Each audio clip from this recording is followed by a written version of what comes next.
Then we start seeing a little bit of pressure. Well, not so much pressure, it just starts getting down to that business part of the competition. It gets even more exciting. So tomorrow we really look forward to it. Yeah, this will complete the quarter-final lineup tonight. The 9th and 10th, 11th and 12th place matches are on tomorrow. Those are the only two matches that we're not covering for you this year live on alkassdigital.net. They play simultaneously with the quarter-finals, which is where our focus will lie. So Zenit all in white. So they've had a few days off since their first game against Real Madrid. Staying at the same hotel as them. Staying at the same hotel as Madrid, actually. Zenit, Madrid, Mohammed VI Academy, Rangers and Altenordu all at the same hotel, just at the back of the pitches here. Other teams are at the Torch, which is shining brightly in the distance. Here's Filimonov, the man coming into the starting lineup for Zenit. Started well, didn't they, Zenit, but then dropped off against Real Madrid. And interesting to see if they can maintain that pace at the start. That's good play by Bishenikov, who looked like he was tugged back by Marquez. Referee agrees it's a free kick. Yeah, they really made it difficult for Real Madrid, and Real Madrid were a tough side to play against. I thought it was a fantastic performance. They've got a lot of strength, they've got a lot of belief, but on the night Real Madrid were just that little bit more quality, and you probably argue and say that who's going to stop them going all the way through and winning Real Madrid? They're that good, so they gave them a good run for the money. It'll be Stolbov with the free kick. Doesn't get much elevation on it. It's a comfortable header away by Sporting. Here's Bishenikov again. Just putting a little bit of pressure on Travassos, who's back out helping his defenders. That comes off the Portuguese man last, so a throw into Zenit. It was quite interesting what the manager said about Sporting, is that they are the top of their league, that they're one of the best teams in Portugal. But when they've come into this competition, it's a lot more difficult. So it's a big learning curve for them. They're not the best team, what we've seen so far, you know. So all of a sudden, it's a real bit of a competition. They have to raise their game tonight, which they're not used to doing. Dmitry Polyakov is the Zenit coach. You mentioned Sporting's record in the under-16 league back in Portugal. 15 wins in 17 games, 84 goals scored and just 15 conceded. They've lost only once this season and came into this tournament winning 3 in a row without conceding a goal. So came in with form, but again, when you're playing teams from different countries, it just gives you an idea perhaps of where you are on an international scale. Of course, we have the the Junior Champions League now as well, which these teams will aspire to. A lot of the Rangers players that were here last year played in that against Atletico Madrid last Thursday when they were beaten. So these players get to step up and play against other teams from different countries very early in their junior careers, if you like. Yeah, it's fantastic. I mean, these boys have everything. They get looked after, the training facilities are top quality. I mean, it was when me and Chris started to play, our only advantage is that we started playing against men. You had a youth team where you did your 2-year apprenticeship, and then straight away after that you were thrown in with the reserves where you're playing against men. You know, I just think they're a little bit sheltered sometimes. As wonderful as what it is, these competition, and obviously the Champions League, etc. like that, they have to play against men as soon as possible. And when you do that is when you really learn what you've got to do and you realise what it takes to get into a first team.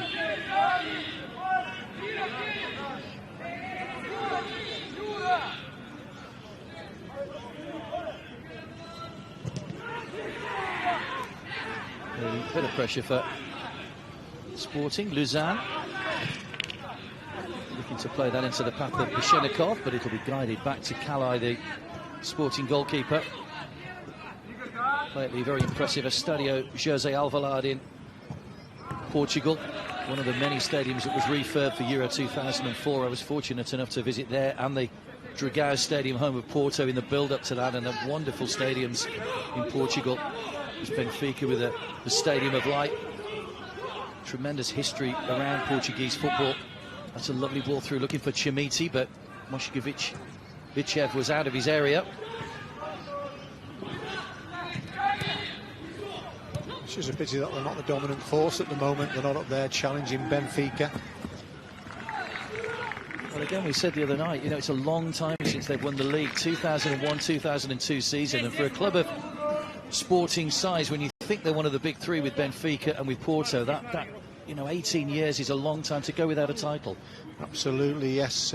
Considering it used to be just Benfica and Sporting. So either way, coming into this, we know the history of the club and bringing young players through. Obviously, Ronaldo is the biggest name that has come through from Sporting Lisbon, and we expect so much from Sporting, especially in this tournament with them coming in the first time. We'll find out at the end of this game if they've disappointed us, you know, because obviously the reputation what we come into this tournament with.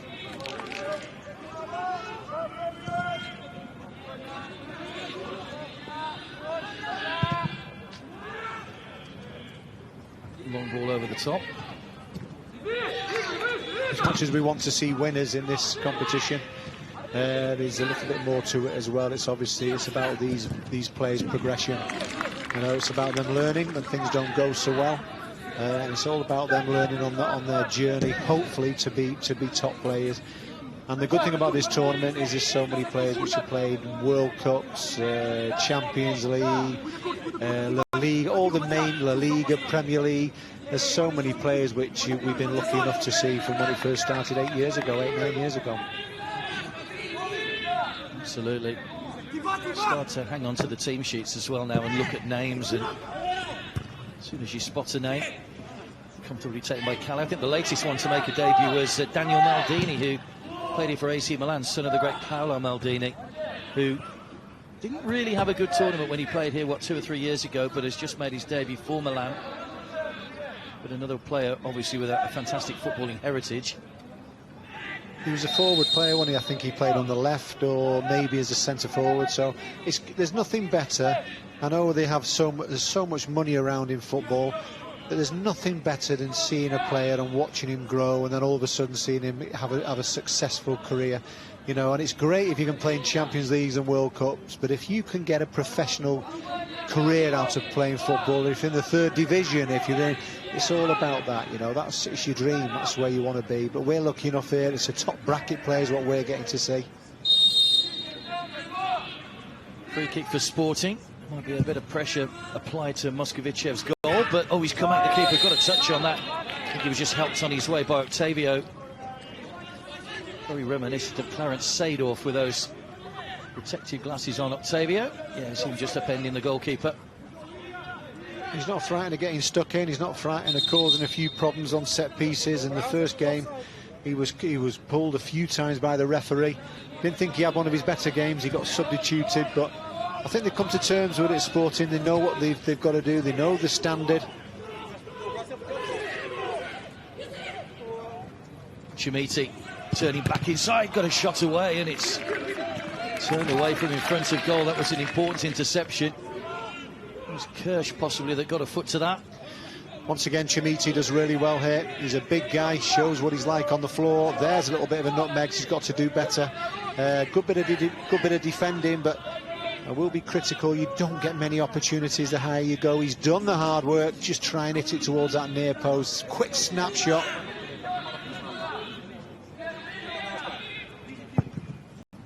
Sporting corner. Again, the goalkeeper's come, but was nowhere near that. But again, he's won the foul.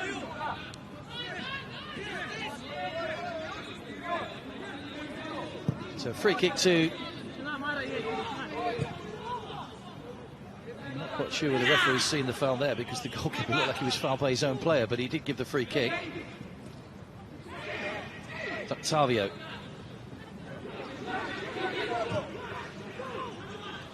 This ball played towards Pashenikov, but helped back to his goalkeeper. It's Pashenikov that came on and provided the cross for Luzan to score in the first game. 7 minutes after coming on at half-time, Pashenikov, hence getting a start today. His wing play was pretty impressive for Zenit in that first game.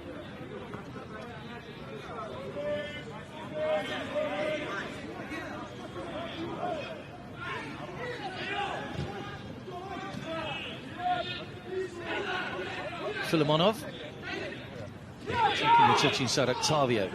Now Sporting looking to break once again. Fernandez won't, Travassos won't quite keep that one in play.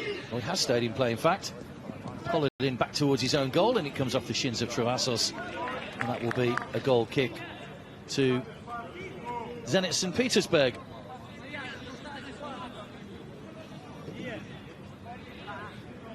Reigning champions of the Russian Premier League, Zenit won a 5th title last year. Another side that have placed particular emphasis on youth development. Looking forward. There's Fernandez trying to square that one across for the run of Mane. Collodin was strong in the challenge. There's no foul this time. Zenit playing the ball out from their final third nicely. That comes off Octavio, but a handball against the Portuguese midfielder.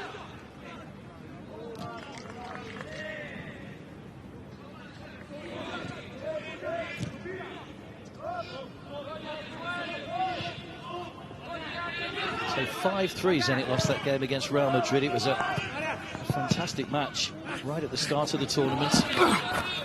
The second day.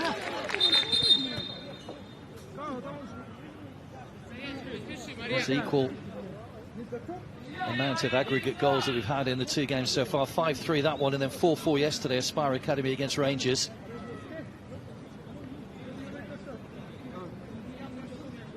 Had our first draw of the tournament yesterday. We actually had 2. You wait for 8 games for a draw to come along, and then 2 come along together. Aspire Academy and Rangers 4-4, and then Paris Saint-Germain 2-2 with Barcelona. A draw here would be good enough to put the Russian side through, and Sporting will know that. No real clear-cut chances in the opening 12 minutes. Octavio, Fernandez, and in behind the fullback once again. It'll be Marianov trying to play that one into the corner. He's not done that well, though. Luzan back on defensive duty. Struggling to get the ball clear. And then a snapshot, really, for Sporting, which wasn't anywhere near the target from Basugo. One of the changes for Jose João Gomez tonight.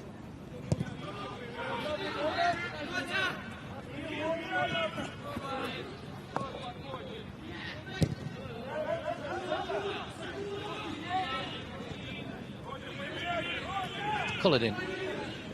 Fernandez. Going to wriggle his way down the line beyond Filimonov, but that'll be a free kick to Sporting.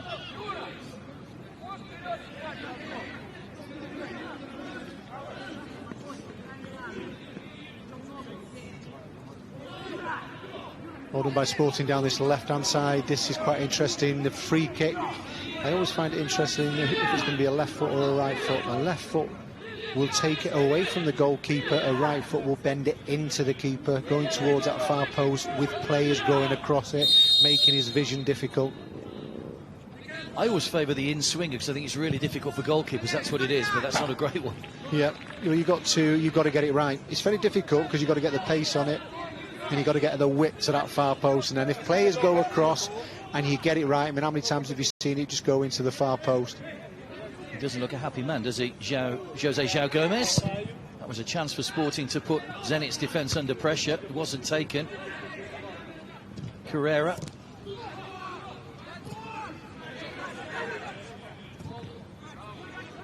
Sporting's academy was the home to the Portuguese national team for Euro 2004. That's the year they were beaten by Greece, wasn't it, I think, Euro 2004. Greece, the surprise winners. Nice little back heel. Marquez, little bit of space for him to move into. It's all about quality on the cross if he can find it. Chimiti with a flick, and the follow-up from Fernandez. It's a simple finish in the end, made by a brilliant run from Marquez down this near side. Chimiti's flick was only blocked by Moskovichev, but then Fernandez follows up with a thumping finish, and Sporting have got themselves in front. Yeah, that's more like it. That's the quality there, working it down this left-hand side. Marquez taking 1, 2, 3 touches. There's the cross. Comes off the goalkeeper. Straight away there, Fernandez is there just to pounce on it straight away, just to smash it into the net. 1-0 to Sporting. In the 15th minute. Matias Fernandez, the captain, gets the opening goal of the game. And just what Sporting wanted. A reminder, if they win, they're into the quarterfinals. Zenit now have work to do. We haven't really seen too much going forward in this first half. But with the Suwon Samsung coaching staff just walking across in front of us, they could well be playing one of these teams in the lower placing match tomorrow. Suwon will play for 11th and 12th. It's definitely a different Sporting, more lively. And all of a sudden Zenit, they have to dig deep like they did against Real Madrid. I questioned that, could they give us that performance what they did against Real Madrid? At the moment it's not to that standard, it's a little bit dropped, so they've got to roll the sleeves up and get into this game somehow or other. A bit more quality from them needed. The offside against Kozlov down that far side.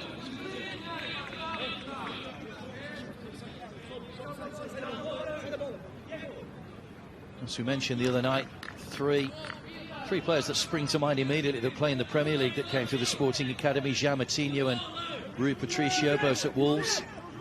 And Eric Dyer was one that caught you out, wasn't it? We didn't really know, but moved to Portugal when he was just 7 years of age. Obviously now plying his trade at Tottenham. Seems to have lost a bit of form as well at the moment from when he came onto the scene, obviously playing for England. He just needs that little bit of form. I think Mourinho obviously believes in him. Did Mourinho have something to do with Sporting at a certain point? Was it? I think it was Benfica, wasn't it? Porto. He was Bobby Robson's translator for a while at some point during his time in Portugal.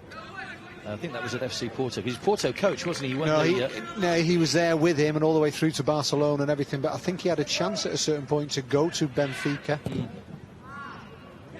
Quite possibly.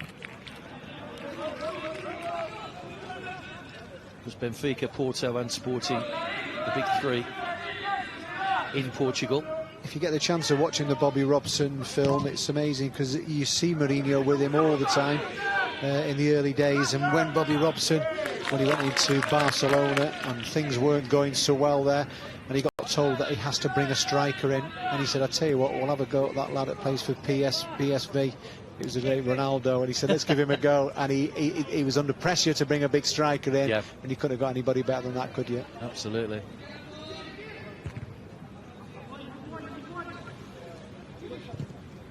Zenit haven't really threatened Calai's goal much in this first half. It's Porto at Sporting that lead. Here's the man on the ball that scored the goal, Fernandez. Now Ridade. Montero.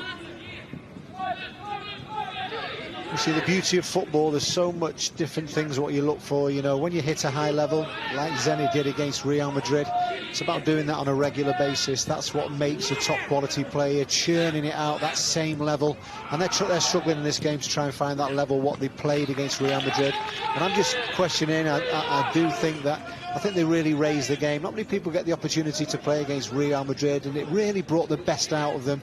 In this game, it's all about what Sporting are doing. They're playing the better football.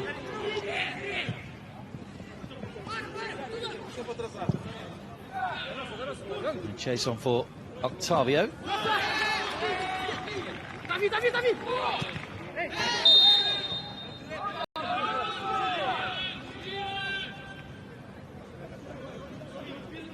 Well, that goal that Fernandez scored is goal number 49. So 48 goals in the 11 matches up to this. Mentioned this to Chris earlier on. This time last year, after 11 games, we'd had 34 goals, so considerably less than we've had this year. And a lot of quality as well, really. I mean, we picked 5 out yesterday. I'm sure we've missed a lot of big goals out of it. I mean, we're happy with what we've picked, but there's been some real quality. And we do have to say is it was under 17s last year. Now it is under 16s, and we questioned it at the start. We thought, well, hang on a minute, it might not be the same quality, because a year is a big difference in that age group, and it's not. This for me will be the best tournament today. I think I really do, and because they're younger. But some of the stuff what we've seen has been phenomenal. So has it surprised you? Very much, yeah, very much. The level where it's at. I mean, you've got to think there's some players who are 14 playing in this competition. Well, 13, Zaire Emery for PSG. It's not 14 until next month. Here come Sporting once again. Oh, what a strike that is. Well, they're seeing very little on there for Mane when he cut it from that right-hand side, but he's fired it beyond Moskovichev. and Sporting have another goal and lead 2-0. And this is a much improved performance from Jose João Gomez's side. Welcome, welcome Sporting to the competition. What a goal this is. Maybe this is going to get into our top 5. What a strike, man. He just cuts inside. You're not thinking very much from where it is, but could he let one go? Could he score from there? Yes, indeed, with his left foot. Keeper not a chance. Sporting are leading this 2-0. It's a massive improvement from the first game. Couldn't have placed the shots any better, Mane. Didn't start in the first game, came on with 20 minutes to go against Real Madrid, but by then the damage was done, really. But, well, that is a stunning way to say thank you to the manager for giving you a chance in the team.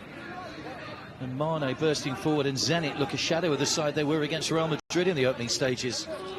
20 minutes gone, just over 20 minutes gone, Sporting leading here by 2-0.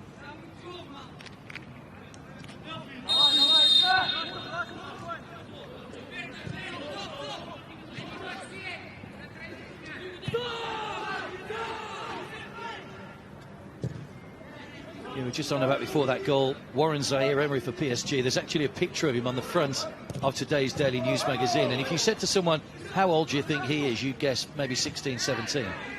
He's so, do you know what he reminds me of as well? He doesn't play the same as him, but there was a player that played at Manchester United a long time ago, Paul McGrath, and I'm talking about physique-wise. You know, and I watched him yesterday, and what a player he looks like. Well, he doesn't look like he's going to be. You know, 13 years old, mixing it with 16-year-old lads who were bigger than him. And I tell you something, what a player and what a future he has, as well as a lot of other players in this tournament. But that boy there stands out more than anybody. Yeah, remember the name, Warren Zaïre-Emery. One for the future, because PSG have had a history of big handball, and his handball. It's clumsy from Carrera. There was an arm out, and the referee right in front of it gives the penalty. Sporting are claiming it struck the shoulder, but he certainly stuck an arm out in direction of the ball there. Well, has it hit his shoulder? His arm's out, but it's hit him quite high up. No, I think it's hit the top of his. I think it's right on the top of his chest where it looks like it's touched his arm. For me, it hasn't at all. I mean, once again, this is the beauty in this tournament. VAR is not in it, and for me, I think it's a very good thing. But in this particular instance, this is where VAR just tells you straight away that it was not a penalty, but the penalty's been given. It's Nikita Luzan against Kalai, who hasn't had a save to make yet in the Sporting goal. This to get Zenit back into the match. Brilliantly taken penalty. And Zenit are back in it. Well, Sporting will feel hard done by, but it's a great penalty from Nikita Luzan, who gets his second goal of the tournament. Great finish, that's where you put it. If you can just lift it up and get it into the corner, which he does. The keeper's right-hand corner, not a chance at all. Nearly gets a touch on it, but it's not a chance when you just lift it and put it into that corner. It's all about Sporting, but now Zenit have got something to say about it. They've got that fight, they've given themselves a little bit of a chance. It's 2-1 now. Goal number 51 of the tournament. Nikita Luzan from the penalty spot. And we've got a game on our hands. Fernandez, lovely ball out to Mane. He's got great pace as well. They've got to be looking as well. Sorry about that, Mark. Chimetti, I mean, wonderful player, what he is there, but he's got height as well. Can they get some quality crosses into him?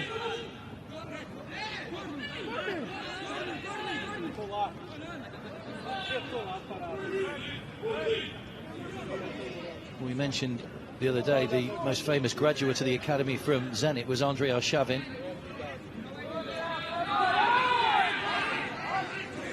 And if anybody else can really follow in his footsteps and make the grade. Not too many Russians tend to play outside Russia. You don't come across many Russians playing in different leagues around the world.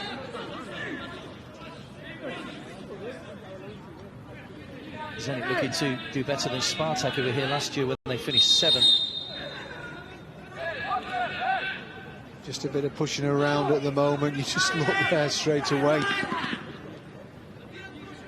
Referee just trying to sort it out. Let's get the cross. Let's get on with the game, lads. In towards that near post. Not a great delivery. left by Kozlov.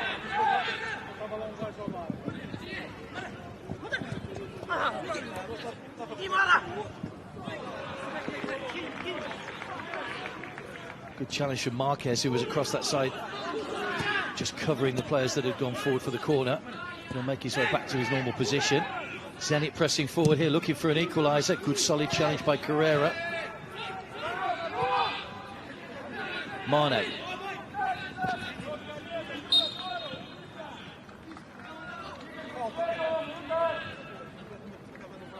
Saying then, Marquez, good running down that left-hand side, good powerful running, he skips a couple of tackles.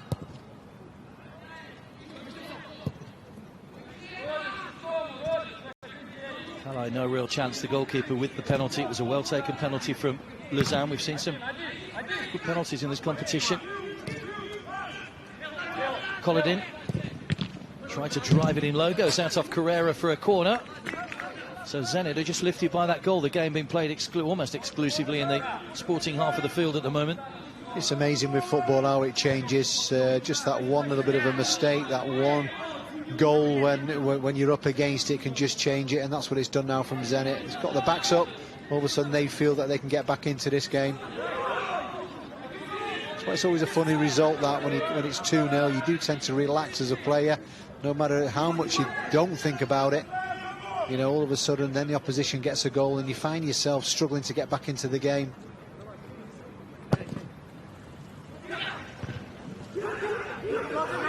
Good bit of height in that Russian attack, but Montero hooks away. Oh, there's an error.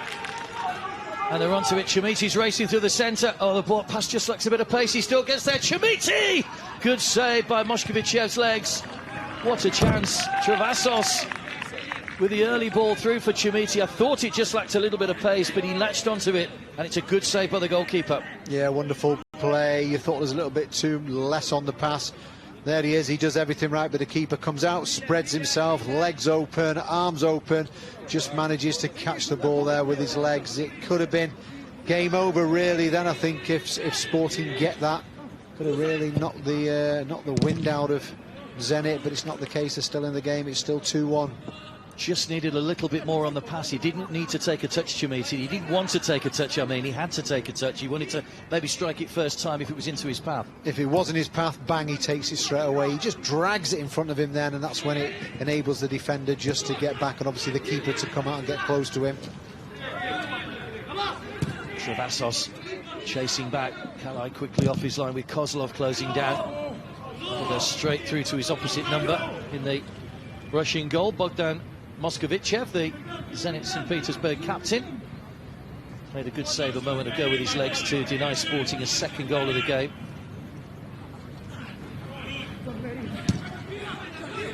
Once again, Zenit, one of the many teams here trying to play out from the back, and Sporting trying to keep them pegged back in that final third.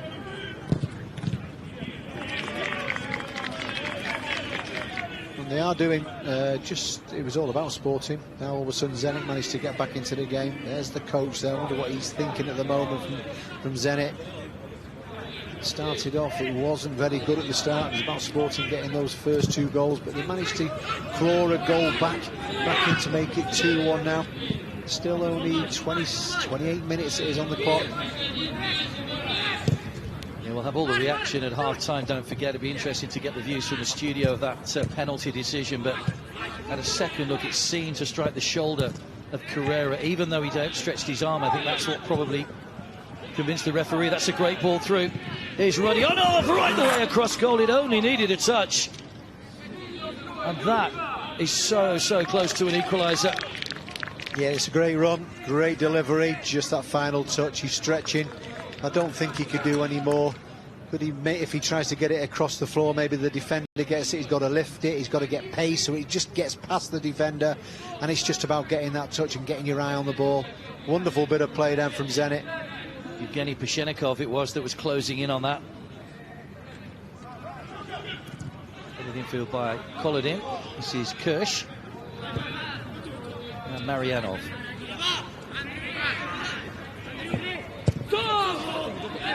Chimiti pressing the central defenders. Fernandez as well, chasing hard. Filimonov. Rodionov. He's pretty end-to-end stuff at the moment, you've got to say that. Zenit's started to play better. Here they are on that left-hand side. That's another good ball across, and this time it is met with a good contact, but wide of the target. I just wonder whether that might have been better left for Luzan. It's gone for a corner, in fact. Yeah, well defended. Look at the tackle. Great, fantastic tackle there from Carrera. Filimonov was the player trying to get the touch on it. Good defending. Just shows those dangerous balls into the box, though, how productive they can be at times. When they get put in as early as possible, when you get in behind them, you can't look up, just put them into those areas straight away. And at the moment, Zenit are having a lot of joy down that left-hand side. Nice push back to Kozlov, but out of play. You played as a winger in your day. To me, a lot of teams, they don't seem to go with out-and-out wingers, yet it just goes to prove that even in this competition, if you've got someone who can cross a quality ball, it can cause problems all the time. I think it's coming back round. You know, we used to have when we played, it was a 4-4-2. Manchester United, when they won everything, was a 4-4-2. It's changed around a lot, and your wingers pretty much play as midfielders as your full-backs go on the outside. I think it's changing a little bit. You know, I think they're coming back to putting decent quality crosses in the box, and they're realising how much of a threat it can be. You look at your defenders, your centre-halves nowadays, they're more concerned or told to play out from the back. So when crosses go into the box, they're a little bit lost with the defending side of it. So that's why we're going back to old traditional wingers and getting crosses into the box. Yeah, football often gets complicated. You look at formations sometimes that people write down and you go, what on earth is that? I'll tell you something, I mean, me and Chris talk about it. They'll come up with these formations and they are not far away from having 5 in midfield or having a 4-4-2. It's just a little bit of difference. It does go down to that 4-3-3, you know, that is not far away when you look at it. They just try different approaches. If they have to defend, it goes back to whatever the formation is, one of those. Travassos in behind, great ball across. It's an important interception by Kirsch, because Mane was closing in on that on the far side. Awkward bouncing one for the fullback. That's a good interception, though. Nobody plays a sweeper anymore, do they? Remember the sweeper? The old sweeper there, that was the Franz Beckenbauer. That was the Bobby Moore, you know, that's when they played in front of the 2 centre-halves and everything came from that. Remember Glenn Hoddle, when I was at Swindon, he played as a sweeper. He was phenomenal, just read everything, picked everything up, could pass those wonderful passes.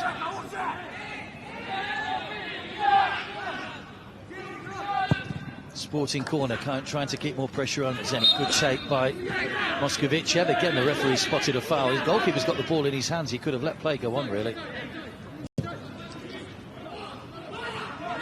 33 minutes played then. Sporting 2, Zenit 1. Winner takes all. At the moment, it's Sporting with half a foot in the quarter-finals. Montero, Mane, wasn't a good touch by Mane, just allowed the fullback Marianov to get a foot in. Another free kick given away by Basugo. It is end-to-end stuff, you've got to say that now. It's been a very good game. It's just what we were expecting, just what we asked for. It's taken a little bit of time for Zenit to get going. They were 2 goals behind, but they managed to get a goal back. They had some glorious opportunities since that, and I'm talking about great crosses from that left-hand side. Stolbov. I often say, you know, when we sit up here, you tend to forget the age of these players. If you're someone just wandering through a spire now and you just pop up and you stand looking down, you don't immediately think, oh, that's an under-16 going on, do you? When you look at the quality as well, you think, oh, who's this? You don't think immediately that these are so young. Some of them, as we said, 13, 14, 15 years of age. Yeah, and doing what they're doing, it's amazing. They're very mature for their ages, and it just shows you. That's great respect, really, to their academies and what their academies are doing with these boys. You know, they're far ahead from what we were when we were that age, me and Chris, and I'm talking about technique on the ball. And don't get me wrong, the pitches are beautiful. The pitches enable you to do that. If the pitch wasn't a good pitch, I don't think you'd be able to play that silky football.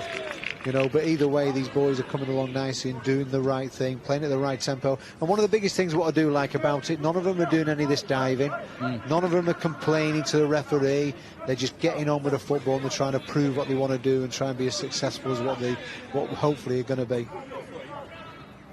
Yeah, it's been very honest football. I think that's the best way to term it over the last 6 days. Well, we need to get that back in the professional game. We really do. But we need the referee to talk to the players. We need the players to be honest and stop trying to cheat. You know, because this tournament here has been a breath of fresh air. For one as well, without a VAR, I will stand up and shout that loudly, because VAR is ruining our game of football. I'll tell you that now, and you can be in every aspect for me. When is the point when you say this is not right for our game? Stopping, starting, stopping wonderful goals from being scored. You know, it's not for me, and it has to be a certain point. I know you said it might be better, you know, it's better in Europe. It's not a case of that. It's a case of me and you going to a game of football and we're arguing, going out, hang on, you thought it was a penalty. You're always going to have that. We still want to have that, and if the referee gets it wrong, so does VAR. How was that for a rant then? Could have gone on for ages then. Only just started then. I just put your soapbox back at the corner till tomorrow. But it has to be a point.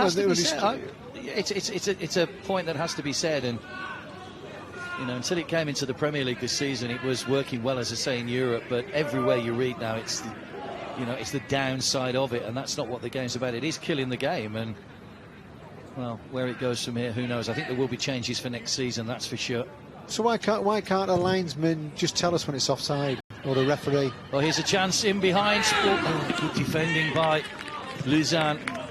Well, let's just end. We'll say here that, you know, VAR, that the ultimate thing with VAR is to correct a clear and proper error. If a linesman can't see that someone's toes offside because he can't see it, then that's not an error. Correct. Thank you. Straight away. So yeah, I say bring back the daylight rule. As long as there's daylight between the attacker and the defender, it's not offside. Yeah. Make it simple. If you can't see it with a naked eye and you've got to draw 15 lines onto a screen, how is a person with a human eye supposed to see? I thought you were saying bring the daylight rule, and I thought that means everyone got to play in the daylight now. You know what I mean? It's Sporting. Oh, good strike, good push away as well by Moskovicev. Good technique, fantastic technique for the strike. Edge of the box, makes the keeper work. And the other thing is, why are we siding with defenders these days? Surely football about entertainment is all about scoring goals. Absolutely. We should be siding with the attackers to see more goals. Absolutely. You're in the entertainment business. What Absolutely. People want to watch, don't get me wrong, you know, it's nothing better. Nothing better than a good tackle. There's nothing better than a good... You can have a good 0-0 draw, and if it's done right. Do you know what I'm trying to say? But at the end of the day, it's about opportunities, it's about goals, it's about all that. You don't take that away. You can't take that away from the paying customer. Fans are now celebrating non-goals instead of goals. That's how sad it's got. Anyway, we're naked eye here. No VAR this year for us, although it worked quite well last year. I don't remember any really bad decisions. There's a yellow card for Octavio. He warned a couple of times by the referee early on in the game, and a little tug of the shirt, and no real complaints about the yellow card.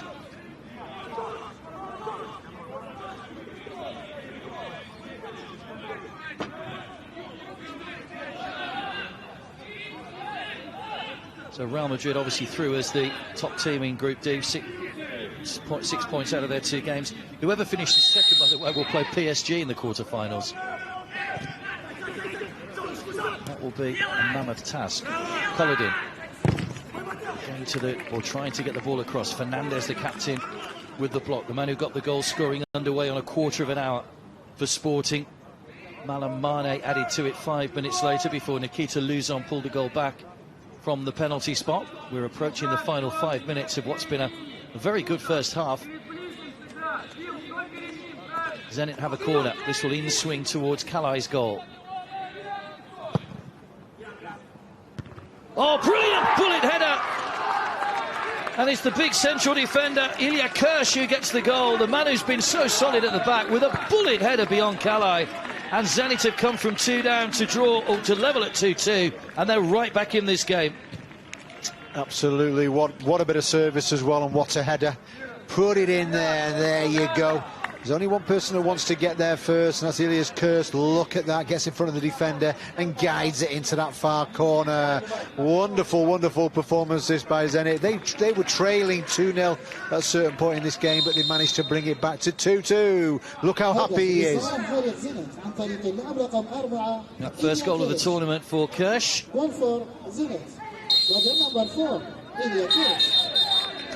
That's the 5th goal that Zenit have scored in this tournament as well, having put 3 past Real Madrid. So Madrid scored 9 goals in their 2 games. 4-1 win over Sporting the other night, adding to that 5-3 victory in their opening game. Don't forget as well, you were talking about how many goals it's been so far. Yeah, another 4. Mane, Chimiti, Kirsch back on defensive duty, having just scored that goal at the other end. We're up to 52 goals now. Looking forward to some intriguing quarter-finals as well, as it stands. Spire taking on Mohammed VI Academy. Here's an overlap from Travassos. Good ball across. Chimiti walks it into an empty net. Brilliantly set up. A wonderfully worked goal by Sporting. And having just conceded an equaliser, they've got themselves back in front through Chimiti. Brilliant goal, great play by Travassos, and good football all round from the Portuguese. Yeah, wonderful play down this left-hand side. I mean, there's the coach there from Zenit. Must be absolutely gutted. It's just a ball straight through between the centre-half and the full-back. And it's about that ball to the far post. Can he keep it? It's about, can he just get the right pace on it? And he does straight away. And there's Chimiti there just to side foot it in the net. Great delivery. And there's the side foot there. And Sporting, they just seem to, when they're under a little bit of pressure, just click it into another gear. It's now, and what a first half we've had. It's 3-2 to Sporting Lisbon. Yeah, great goal from Chimiti. You can see the reaction from Dmitry Polyakov. That time Kirsch just couldn't get a foot in. He's been so solid at the back. But the quality on that cross from Travassos was absolutely pinpoint. And Chimiti won't score many simpler goals than that. So 3-2 Sporting lead. 5 goals in the first half. We had a goal fest in the Rangers Aspire game yesterday.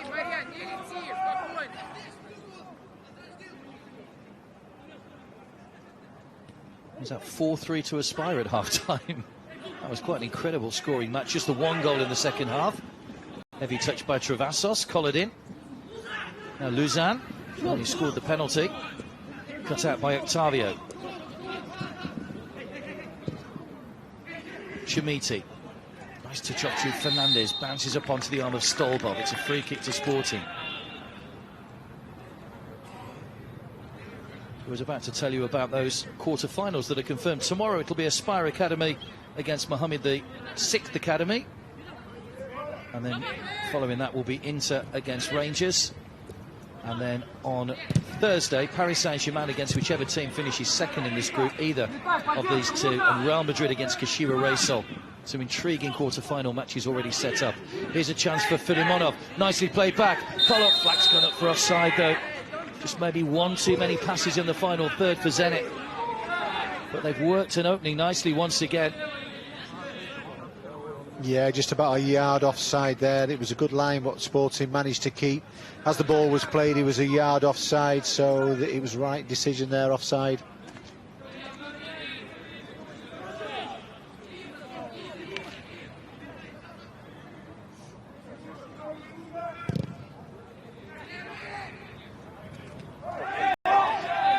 Reminder that earlier on today, Alkass FK beat Inter Milan by a goal to 0.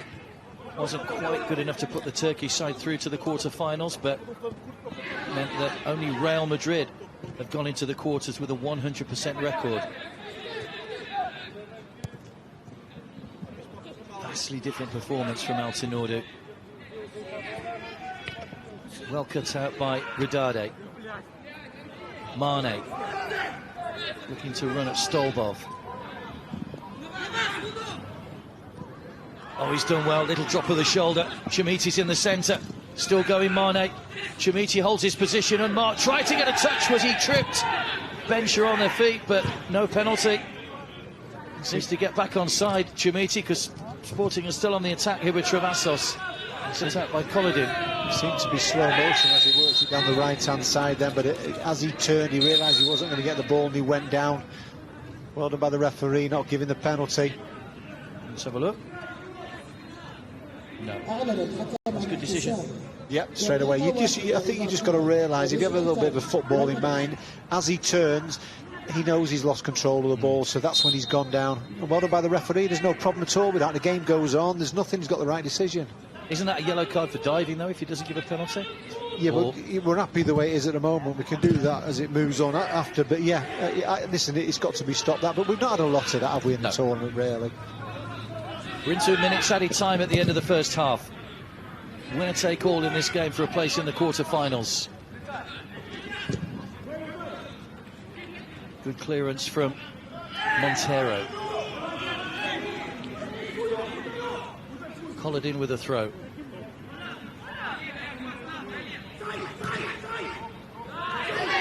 Might just have gone out of play. Flag goes up. Will be an interesting team talk for both teams as the half-time whistle goes. It was Sporting that got a real foothold in the game. 2 goals inside the opening 20 minutes. Mateus Fernandes and Malam Mane showing great pace to slide the ball in for 2-0. But then the comeback came. Nikita Luzon from the penalty spot and Ilya Kirsch with a bullet header from a corner, making it 2-2. But literally 2 minutes later, Yusuf Chimiti steered in Travassos' cross to put Sporting back in front. It's been a fantastic first 45 minutes. All the reaction to come from the studio, and then another 45 minutes when hopefully we'll see some more goals. Half-time here in the final match on day 6. Sporting 3, FC Zenit 2.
Alkass International Cup, sponsored by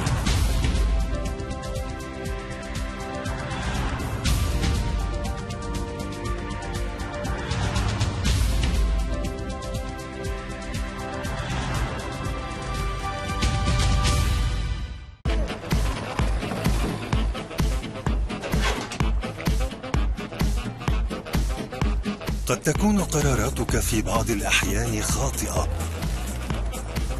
تعيق رؤيتك للمستقبل. ربما تتسم بالوضوح دون ثقة، فلكل قرار ناجح توجد مشورة صائبة. مع Q&D اتخذ القرارات المناسبة دائما في الوقت المناسب.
Alkass International Cup, sponsored by...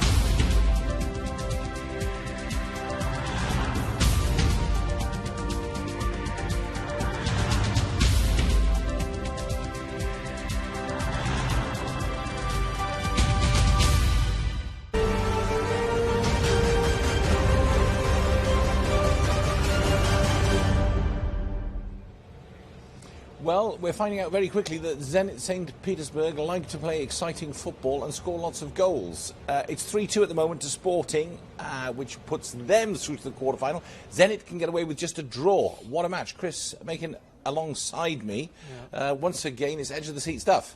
This is getting ridiculous now. Come on. Run out of paper. I know. 5 goals in the first half again. I mean, 48 before. I'm trying to keep count because we're on 53 goals now. Correct. The record is 107. We're well on the way to blasting by that. Yeah, Zenit, they're another team that likes to score goals but can't defend, can they? Sporting, at this moment in time, will qualify for the quarter-finals. Yes. Well, this gets you winning this, getting through this, gets them a slot against PSG. I expected a reaction from Sporting. We've seen it throughout this tournament where teams have played not up to their standards in the first game. Second games they come roaring back, don't they? And we've seen the response from Sporting. 3 goals scored. They'll obviously like to keep it a little bit tighter at the back, but there's Fernandez, the skipper, leading the way there. I'd love to see those types of goals. Yeah, Fernandez came storming in there, didn't he? But that's it. You know, he anticipated, he followed up. Here's another closer look at it. And much more sharpness to Sporting tonight, Chris. Yeah, exactly. I think they were just quite unlucky in the first match. They came up against that Real Madrid side who were looking like one of the best teams in the tournament, and it was their first game. But they work it really well down this left-hand side. They open up the space. Fullback runs into the space. Good cross into the box. And I like the reaction of Fernandez here. So that was Sporting going 1-0 up in the 14th minute. Bang on 14 minutes, actually. But their joy didn't last too long. Just 4.5 minutes, to be exact. And, well, it did. Sorry, yeah, I beg your pardon. The joy was doubled. It's definitely day 6. Honestly, here we go. Mane with a goal here. There's Mane on the far side. Good run. No one engages him. Takes a shot on from a long range out. So, questions asked about the goalkeeper there. Moscow, he's the skipper tonight for Zenit. I think he'll look back at that and be disappointed that it went into the near post. He's about 25 yards out there, Mane. Not blistering pace on the shot. And he pulled off some good saves against Real Madrid in the match, in their opening match when they lost 5-3. Look then. Yeah, look where Mane starts, just on the halfway line. Great run by Mane. Run at it, doesn't he? Yeah, he does, yeah. You're thinking he's going to go and take it on another few yards, but he takes a shot on early, 26 metres out. There we go. I think not too dissimilar to Sadik's goal for Mohammed VI Academy the other day. We always say the defence and the goalkeeper will be pleased if the attackers are taking shots from 26 metres out, but if they've got the accuracy of that one, and like you said, Sadik, then you are in for a little bit of trouble. Penalty. Just after 20 minutes. Yeah. Handball. It's handball, isn't it? Yeah. Oh. Oof. Oh. Isn't it funny when you saw it in real time? It looks like it. The more you see it now, you're like, oh well. And because we haven't got the VAR, the referee has to go with his instincts there. Nikita Luzan getting the penalty. Remember his goal from their opening match against Real Madrid, which is an absolute beauty. It's number 5 in the top 5 at the moment. That's chosen by Nick and Chris. That was Zenit back into it, and then came the equaliser. And what a bullet header this is, Chris. Kirsch, the big centre-half there, makes the movement, gets above his opponent there, and the header is all about the power. Makes great contact, straight to the side netting, no chance for the goalkeeper. There's the equaliser. They only need a draw to go through. Let's keep it stable, boys. Let's hold it. No. Sporting have got other ideas. You know, we heard from the head coach Jose João Gomez, who said that the players were very nervous in that first match. Well, those nerves just seem to have gone, and you can see what it means. Let's have a look at this goal that's put them 3-2.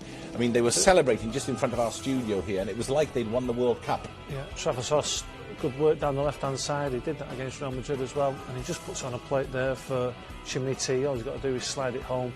But the nervousness from the first game has been replaced by determination, and that's a great goal.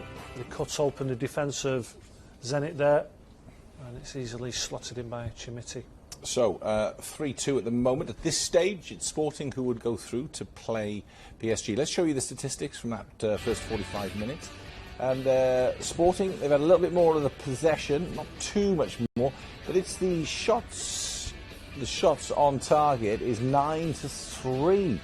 Surprising that, isn't it, really? I mean, Zenit, I didn't bother pulling those out figures, though, won't they? Yeah, absolutely, but I put down a few Zenit chances here. We didn't look through them because we're a bit pushed for time to get everything in, but because we had 5 goals. Yeah.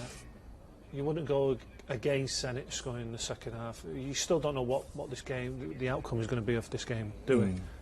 It's just one of those games, isn't it? Yeah, what will happen, we'll just wait with bated breath for this second half. It's going to be a fantastic 45 minutes. Let's tell you what happened in the first game today on day 6. Inter Milan, they were up against Altinor FK. This was to sort out Group C, who would go through. And this was the only goal of the game. It was a beauty, Chris. Yeah, Öztürk on this right-hand side from a deep position, just whips it away from the goalkeeper. It's a teasing cross. It entices the goalkeeper out of his goal. And it's a fine finish by Turan. Look at the positioning, he's wide and deep. He gets the angle on the cross there. Goalkeeper comes rushing out and makes it easy, really, for the decision-making from Turan. But, having said that, Rod, like you said before, he's still got to apply the finish, and he does so. He does very well, but they needed 3 goals if they were to progress into the quarter-finals proper. Of course, they'll play for the lower positions, position 9 to 12. Everybody gets another game. That's how the tournament works. But what happens in the quarter-finals? Tomorrow, it's Aspire versus Mohammed VI Academy of Morocco. That's a tasty encounter because, again, the academy from Morocco weren't, they found it tough in the first match, but then in the first match they lost 3-1 to Inter Milan. Yeah. Then we saw a great improvement in their second match. And then we have Inter Milan up against Rangers. That kicks off a little bit later than these matches have been kicking off, 19:15 tomorrow for that one. Both matches are incredibly hard to decide who's going to win, because the first one, Aspire Academy versus Mohammed VI Academy, I expect the tackles to go in on that one. Honestly, they are so competitive, the pair of them. Second match, unpredictable, only because Inter Milan will make a host of changes tomorrow. We made 9 changes for today. 24 hours later, they're taking on Rangers. Rangers fancy themselves, but Inter Milan will put their strongest side out tomorrow, so that's an hard one to call as well. In fact, that's exactly what Alessandro Altobelli has told us. That interview is available on Alkass Digital. Check it out, it'll be on Twitter and Instagram. He's made that point, of course, that the Inter Milan side that you saw today, yes, they lost, but remember, they didn't win their first match against Mohammed VI Academy 3-1, and it was an opportunity to give everybody game time. That's, it's going to be a very different Inter Milan, with respect to Altinor, but it's going to be a very different Inter Milan side facing Rangers tomorrow. We know that, and Rangers will know that. Same for Rangers. They made how many changes for that match yesterday? 7 changes, Which, and we saw in the first half, they were a little shaky without picking on individuals, It wasn't as strong as the first one. Have we seen a good defence? A strong defence in this tournament. Everyone's conceding. They have conceded. I think you'd probably say, you're the former defender. Would you agree with me that PSG possibly looking the most organised and the strongest defensively? Conceded or am I wrong 2 last night. They did concede 2. Some good positions. You know what? My argument. Forget about that. It just seems sometimes you get a tournament where it's just all about the attacking play. It's all about goals. This tournament, isn't it? Let's take it as it is. Let's take the 53 goals. Let's enjoy those. 53 goals after 11 and a half games. It's not bad. Chasing that 107 record from 2014. What was it last year? Nearly halfway there, by the way. Gosh, I've written it down. What? How many did we have last year? 32. at this time last year. Yeah, that's right. We're nearly halfway there. We're well on track. Right, Yeah. Players are making their way back out now. It is Sporting 3, and it is FC Zenit St. Petersburg 2. At this stage, it is Sporting that would go through. Let's get back to the second half and rejoin Nick Summerby and Mark Tompkins. Thank you, Rodri. We've just been watching, just to take us away a little bit from football, Top Gun 2, the trailer, Maverick. I'm ready for this second half of you. Absolutely. Have you seen many Mavericks in this tournament? I thought Barcelona had a few Mavericks in them, but now it's gone wrong with them. Okay, Zenit are making a couple of changes at the start of the second half. Tonjevitsky is coming on. Is that Shershov as well? I thought, just saw. Yeah, so Shershov and Tonjevitsky are coming on. As always, we have to wait for the fourth official to get the paperwork and then to work out how his illuminated board works. It's quite a long process having substitutions these days.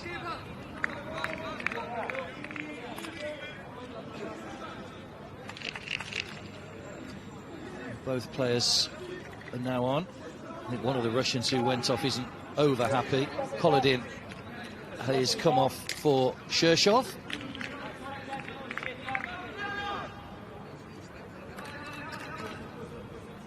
Just wait for the change of numbers. Reminder of the situation. Sporting leading Zenit by 3-2. Zenit, a draw would be good enough. Sporting have to win to go through to the quarterfinals. And it's Pashenikov that's gone off in the second half. So Tonjevitsky, who came on in the final minute against Real Madrid, comes on. Oh, they've made a third change as well. Marianov has gone off and Kulikov has come on. So a triple change by Zenit at half-time. I wonder what the thinking is behind that from Dmitry Polyakov. He obviously thinks it's a little bit more of a positive move for him. They've got to win this game of football tonight. So he's made the change. We'll only find out in this second half. But a wonderful first half, 5 goals all in all. Sporting Lisbon have led all the way through the first half. And it's a better performance from Sporting Lisbon than the first game. Zenit St. Petersburg took a little bit of time to get going, didn't quite reach the levels of what they did in that first game against Real Madrid.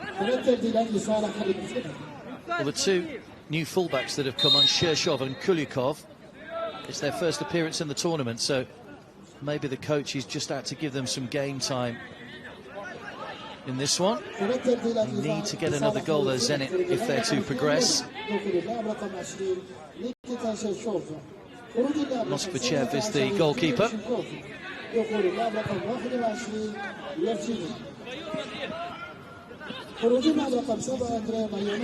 Octavio, nice play.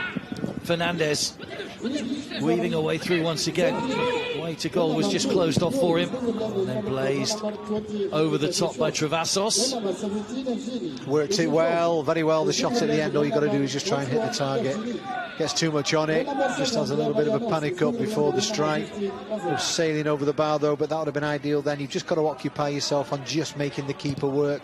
Try and aim for the keeper with a lot of power on it, and hopefully it just goes off in just that little bit of a different direction. But good start to the second half from Sporting.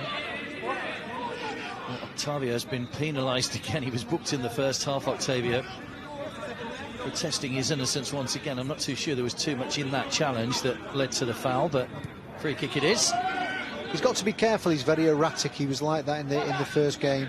He gets caught in little niggly situations, you know. He hasn't got to do that.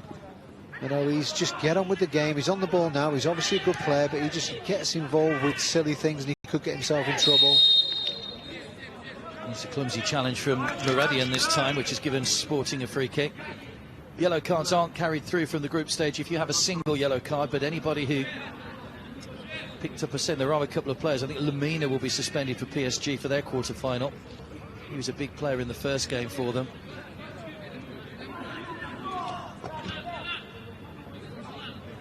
So no red cards as yet in this tournament, which has been really good to see.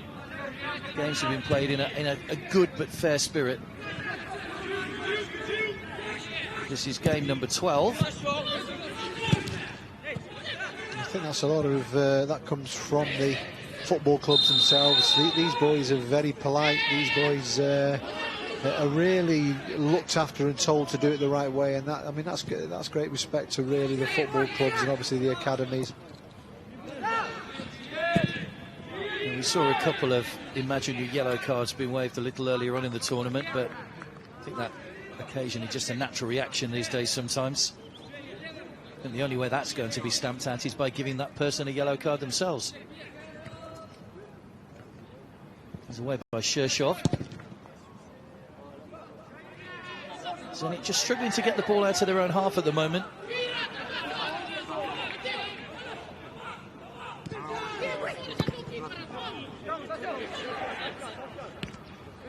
Ridado. Montero. Basugo. Lovely ball. Chumiti making ground to get into the centre. Might not be needed though. Travassos. And once again failing to hit the target. Provided a great cross for Chumiti in the first half, but a little impetuous with the shot that time. Yeah, good play. Cuts inside. Once again, just hit the target. Does everything right. Good play by Sporting, getting out to the left-hand side. He cuts inside, but just gets underneath the strike.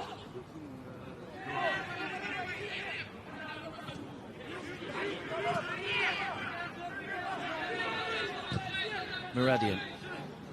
Shershov loses out to Travassos once again.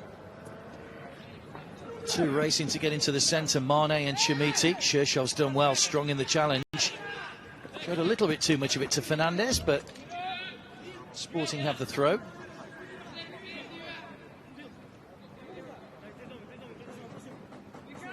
So we have seen Benfica in this tournament before. We have seen FC Porto. This is a debut for Sporting Club de Portugal.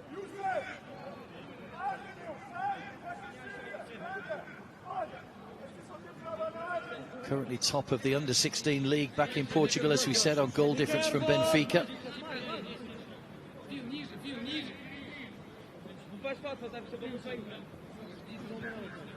If you look at the first team, they're not going to win the league this year. They're 18 points behind Benfica in the Portuguese Premier Division. It's headed away by Kulikov.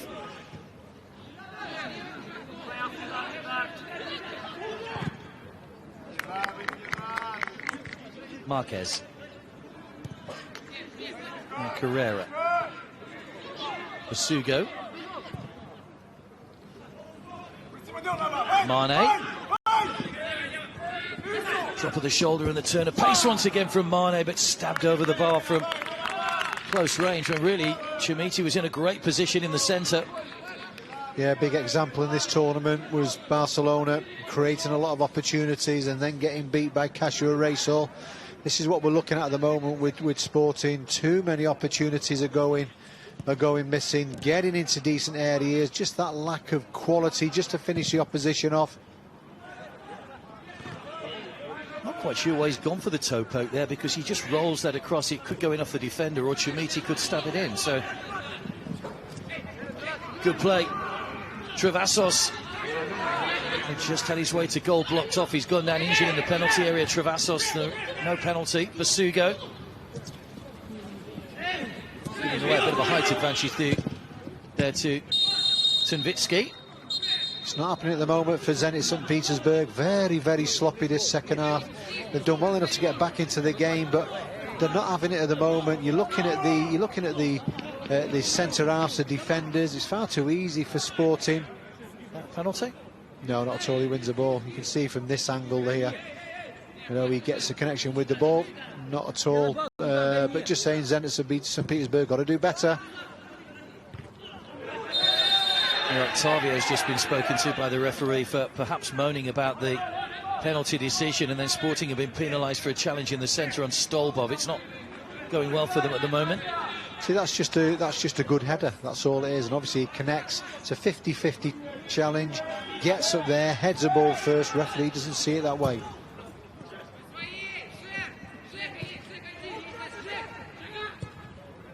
Tunvitsky. Kozlov.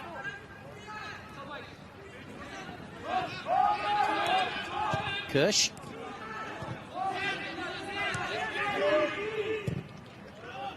Drifted in towards the path of Stolbov. It's Mane back helping out his defenders. Montero.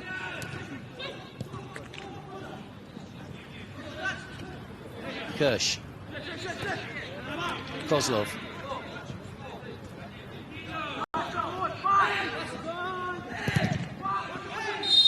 Fortunate ricochet, flags up for offside though. So the first time really Zenit have been in the Sporting half in this second half. Who breaks down with a flag on the far side. It's a tight call for me, not. The linesman sees it differently straight away. There's the there was the free kick, but once again it's Sporting Lisbon taking control this second half.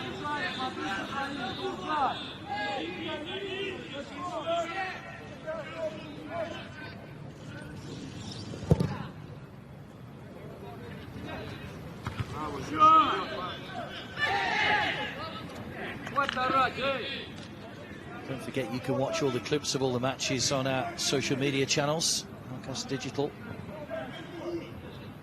Lots of you watching the goal clips. So that Charlie Lindsay goal, over 110,000 views. All the matches live on alkassdigital.net, as they will continue to be, apart from those lower place matches which take place tomorrow.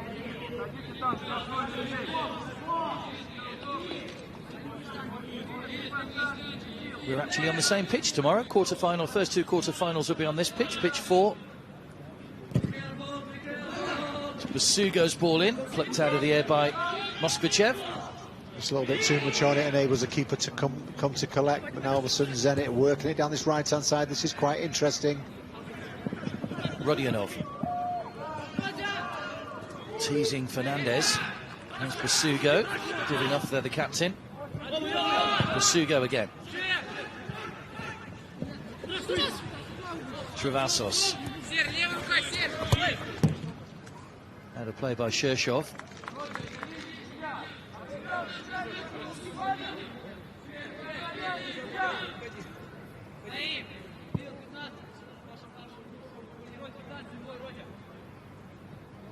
There is the camera, the Sporting coach, Jose João Gomez. Sure will be much more pleased with his side's performance tonight than in that opening game against Real Madrid.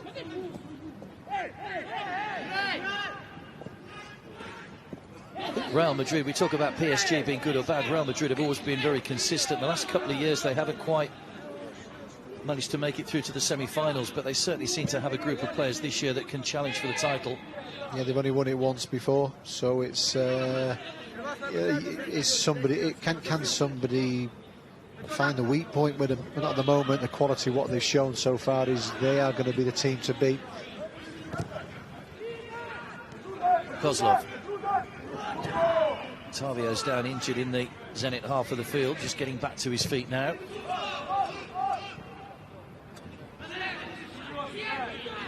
Couldn't play the ball, he would have been offside. Shershov.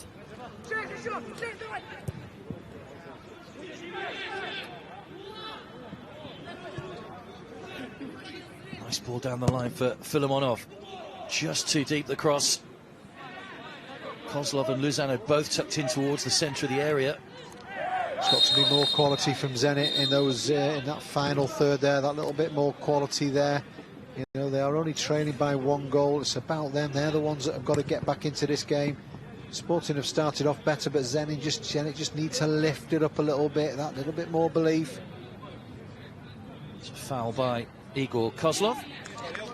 Hussein Syed is our referee tonight. Just the 1 yellow card so far. That was to Sporting's Thiago Octavio in the first half.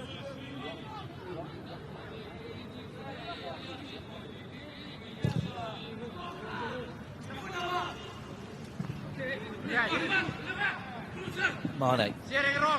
Oh, lovely. Slip through the legs. Great ball across and a simple finish for Fernandez to get his second goal of the game. And Sporting have their 2-goal cushion back once again. It was a lovely play by Mane, nutmeg the defender, and then a simple finish for Fernandez, the captain. And Sporting lead by 4 goals to 2. Yeah, well worked down this right-hand side. Look at Mane now, just looks up. Can he deliver? Lovely little bit of a nutmeg there, just pulls it back, and there is Fernandez just to side-foot it with his right foot past the goalkeeper, and it looks like an emphatic result for Sporting Lisbon. Could have been more goals for them as well. They're about to make another change as well, the Portuguese. Great play by Mane. And set it up really on a plate for Fernandez, who gets his 2nd goal of the game. We saw Chimiti walk one into an empty net. That's not quite as simple, but you can see what it means to Sporting as well. Zenit have work to do. They made those 3 changes at half-time, so only 2 more options available to Dimitri Polyakov. Fernandez. Filimonov.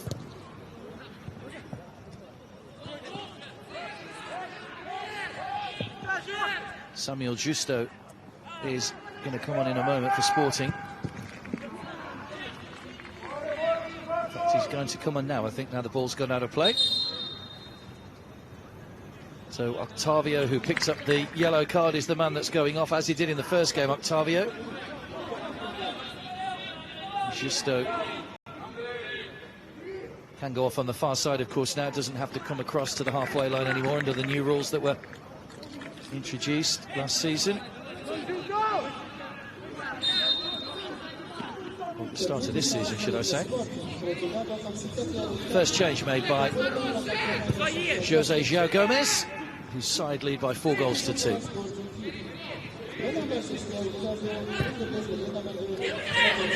Kozlov might be behind here, drove it into that near post. Good save by Kalai. Angle was tight. Kozlov had plenty of pace on the shot, but the goalkeeper equal to it. It's the block, Kozlov. Good pressure there from Zenit. Now all of a sudden, what can they do? They've got a corner down the left-hand side. When he needed just to maybe roll that one across the penalty area, Kozlov, as we saw from the 2 Sporting goals, but opted to go for the near post. Kalai pushes it away. It's a corner to Zenit. It'll be Kozlov to swing it over.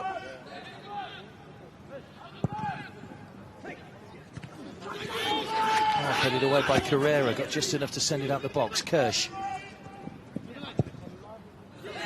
Play back in again, flag stays down, it's a free header from Muradian. And Zenit have got themselves another goal.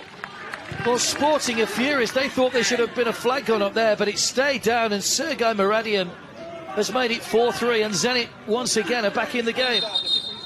Tell you something, what a game this is, by the way. Unbelievable, it's 4-3. Zenit will not lie down at all. Is there a shout of offside? Not at all. Delivery into the box. Sporting not defending very well at all. It's a free header, and Meridian is there just to get his side back into it once again. It's 4-3. They don't specialise in low-scoring games, Zenit. That's a bullet header into the corner, well out of the reach of the goalkeeper. There were 2 players in offside positions, but not interfering with play, as you saw. And Muradian, who was onside when the cross came in, with a perfect header. Couldn't have placed that any better inside the post. So having lost their opening game 5-3, Zenit are now trailing here by 4 goals to 3. Bit of concern about the goalkeeper, Calais, who I think maybe just hit his head on the post as he went to try and keep that header out. Let's hope that's not too serious.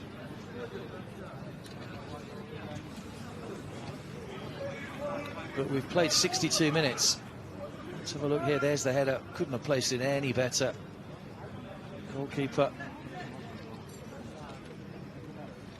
Oh, just caught his head off the foot of the post as he dived. He's caught it like nothing. He's got it at the floor. Just a slight nick.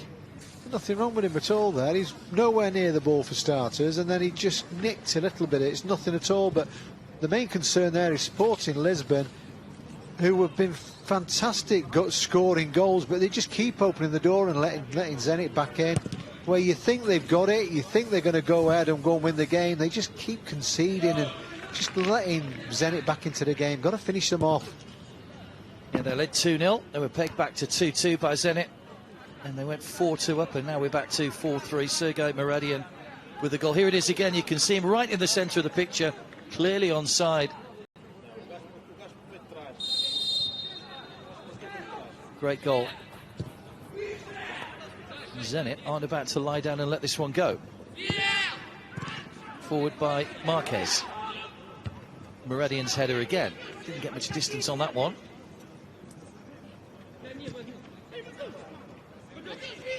Fernandez. Rudade.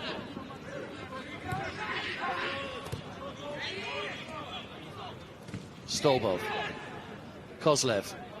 There's a good run. He's got Kulikov outside him. Tried to go on his own again, Kozlov. Clearance only as far as Luzan. Kulikov. Luzan.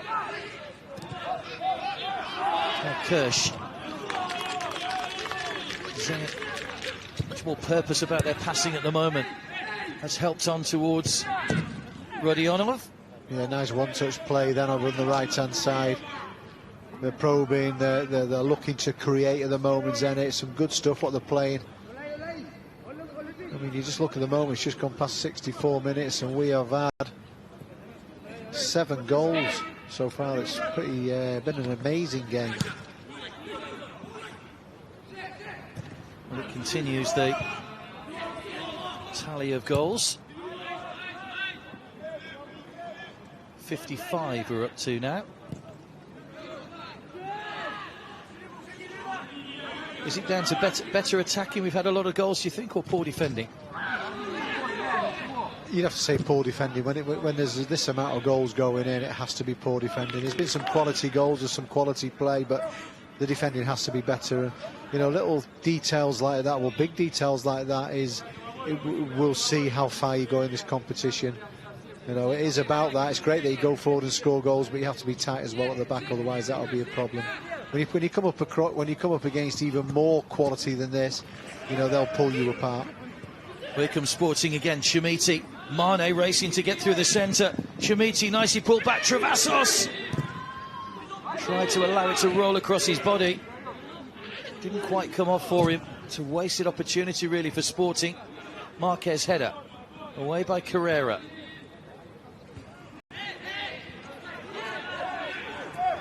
Good header again then from the centre half from Sporting, powerful. If the ball is hung up there, he commits to it, he sticks his head in. It's not a foul at all, he's just very aggressive in the air. Filimonov trying to get the ball across, came off Marquez. Offside against Chimiti, who's only just inside the Zenit half when the ball was played up to him. I think once again the next goal's crucial. If Zenit get it, we really do have a game on for the last 20 minutes or so. Sporting Lisbon, even in this second half, have had a handful of opportunities. Are they going to come back and that's going to be the point of the game which they never took? Got to finish your chances when it comes. There's Justo trying to find Mane, almost did as well. It is found to Mane now as Montero found him. Montero continues his run, the fullback. Back to Mane, Chimiti in the centre.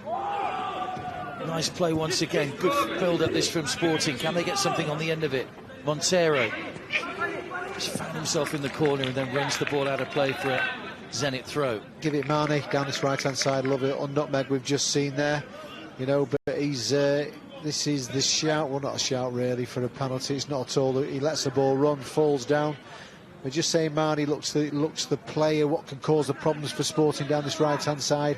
Get him on a one-on-one with the full-back and he'll beat him all day long. You know, when you have a player what he's in form, you've got to feed him, keep giving him that ball. I think we're about to see the introduction of Nikita Vashinin, who started the opening game. Just having his little timing chip inserted by one of the other substitutes at the moment. Makes him sound like a robot. Offside against Mane.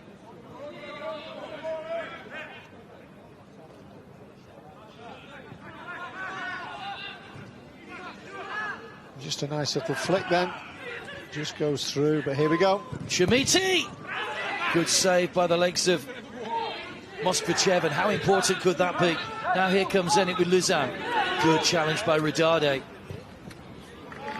Oh, slipped by Fernandez.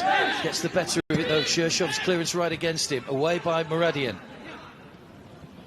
Really is end-to-end at the moment. You can't take your eyes off this one for a second. Yeah, but Chimichi has to score that. He's got the goal in front of him, the keeper in front of him, just slide it past him. You know, you're not going to get an easier opportunity in that. And once again, Sporting, another huge opportunity goes missing. Got to finish it off. Sugo trying to muscle his way through.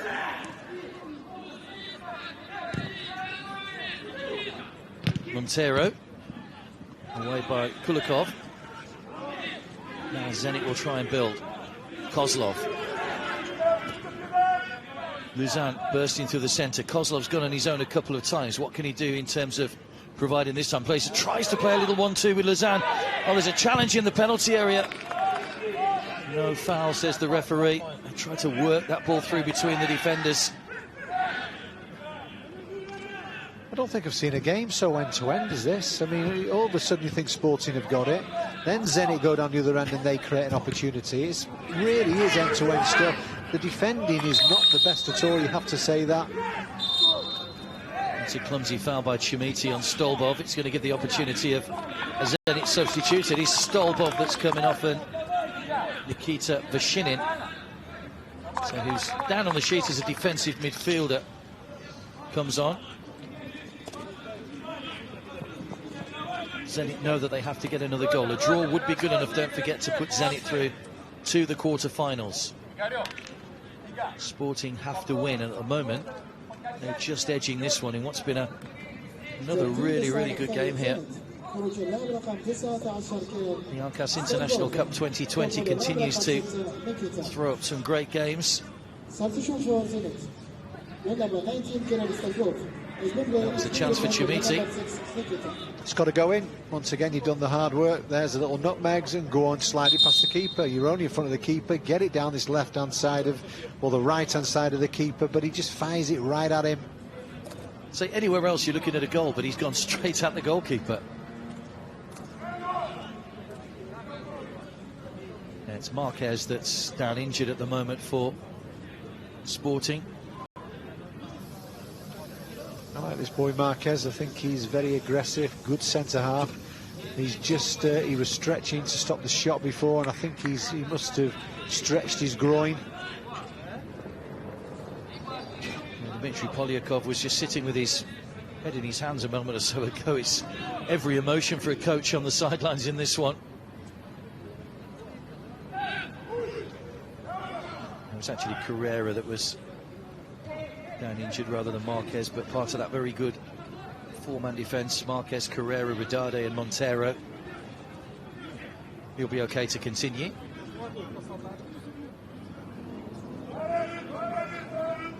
It's a Zenit free kick, will be taken by Muradian. Kirsch.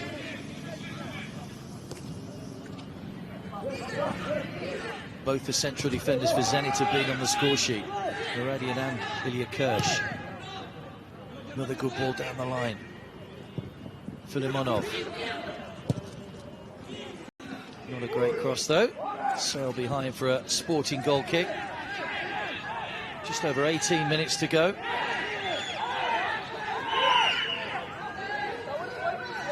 You just look at the coach there for Zenit, how worried he is at the moment. He's so desperate for his side to get back into this game. You can just see when you look at him, the camera goes on to him.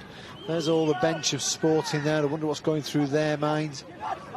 Well, at the moment, they're trying to get Carrera back on, and the referee hasn't called him back on to the field yet. And he still hasn't called him back on, so Sporting is still down to 10 men. Referee still hasn't called Carrera back on. If Zenit were to score now he's called him back on and he's out of position. Well, I'm not too sure why the referee delayed. I mean, it's a stupid rule anyway that you have to go off when you've been injured. But the Sporting bench were absolutely furious then with Hussein Syed for not allowing Carrera back on the field straight away. He took his time, didn't he, then? I think it took the linesman to shout to him, but straight away, once he's ready then, he should just be getting him straight back on the pitch so he can get back into position. Well, they are mic'd up here, the match officials. Not every match official has the miking up system, but they can talk to each other, the match officials. Basugo. At the heels of Filimonov. Tumvitsky. Lovely ball out wide to Rodionov. Trying to take on the defender. There's a foul the other way. Looked like a handball inside the penalty area, but free kick had already gone the other way. Good battle, I like that. He tries to get on the outside of him, well done by the defender. Look at them, look, they're just tussling with each other. Eventually, you can just see, pulls the defender down there. Right decision, getting a free kick then, but either way, good, positive play, trying to get on the outside. I think we're about to see another Sporting change. David Moreira is coming on. I think it's Basugo that is down injured this time, just feeling the back of his calves there.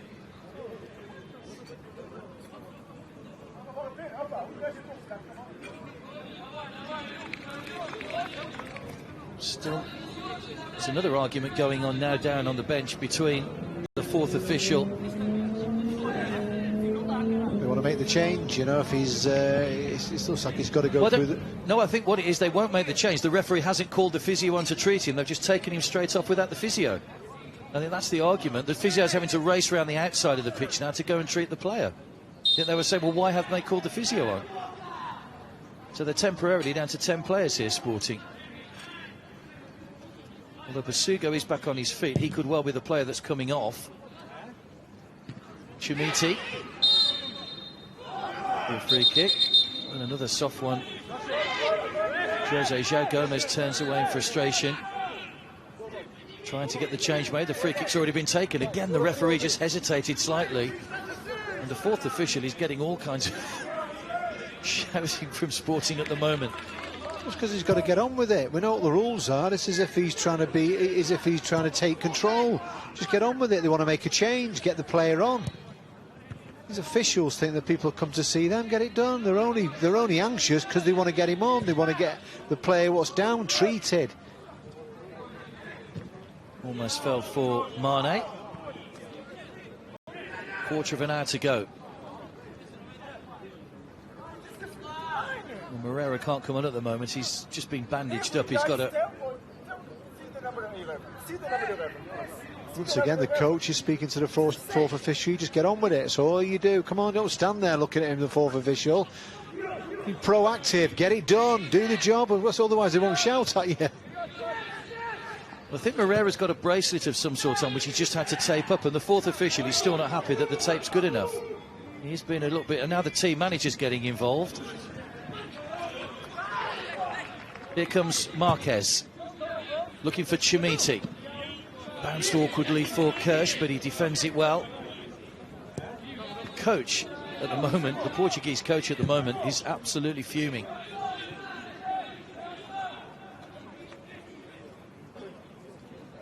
Well, just about run out of play. Carrera allows it to go. Now they are happy that the substitute can come on, and it is Basugo that's going off, and Moreira is the man coming on. We've got a Zenit player down injured now in his own half.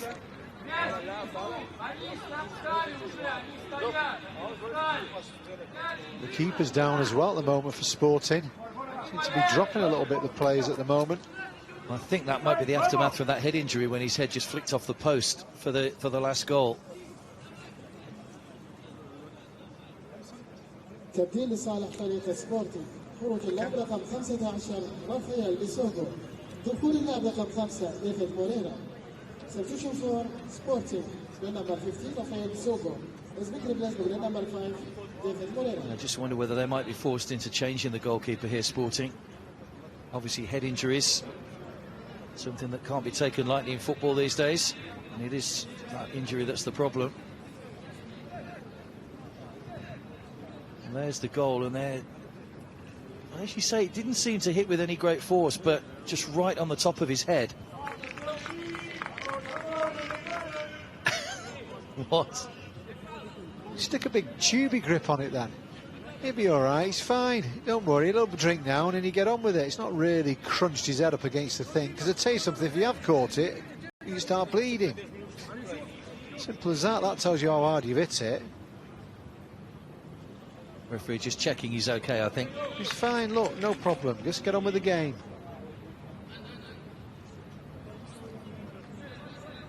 I think Carrera's going to come back and take the goal kick.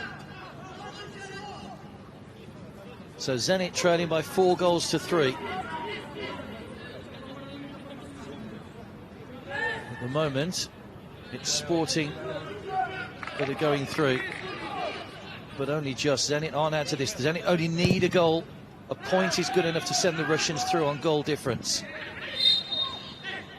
It's there for you, Zenit. You know, it's if you really want it. You know, maybe your time is right. They've had the better opportunities have gone to Sporting, but either way, they've created chances. If they have a go in this 10 minutes or so now, just to get that draw, that will see them through. At what point, when you're the Zenit coach, do you tell your players, you know, to start committing more forward? Maybe move one of your centre-backs forward, because then, of course, you're at the risk of conceding another goal. We'll leave it to the last 10 minutes, which is about a minute away, which is it's 79 now, and go and have a go. You know, if not, what's the difference? You're out anyway, so you may as well go and have a little bit of a go. Yeah, but what I mean is, if you go too early and you concede another goal, well, that's the gamble. How early do you take that gamble? That's the thing. Well, at the moment, you're out. Yeah. So you have to take the gamble. What about if you send him up with 3 minutes to go? And then you're putting a lot of pressure on yourself, creating something for 3 minutes. Well, they've left 2 up, Zenit, which means that 3 defenders have stayed back, so there aren't too many green shirts in the penalty area. It's another thing I've often wondered from corners. If the team that are kicking the defending leave 3 players up, then surely they take 4 defenders out, which means there's less players in the box to get a header in. That's one of those gambles which you try and hopefully it works out. I think if you do put 3 or 4 players and put them on the halfway line, they will automatically keep defenders up there as well. Is that what you just said now? I just repeated it. Pretty much, yeah.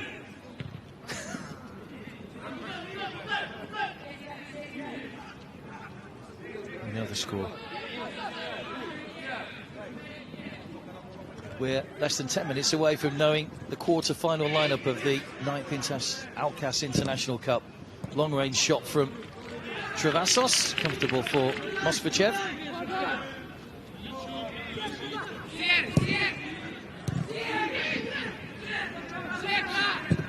Tunvitsky. Nobody high enough up the field. Lausanne gives chase, but Kalai, who's out of his area, clears back into the Zenit half, just out to the reach of Mane. He's been effective, Mane. He's shown a lot of quality down that right-hand side today. Yeah, he's got good pace on him, Mane, which we've spoken a lot in this tournament about how pace can hurt defenders. Moreira. Justo. Still managed to wriggle his way out with 3 defenders around him. Tunvitsky just holding off the challenge. Free kick to Zenit.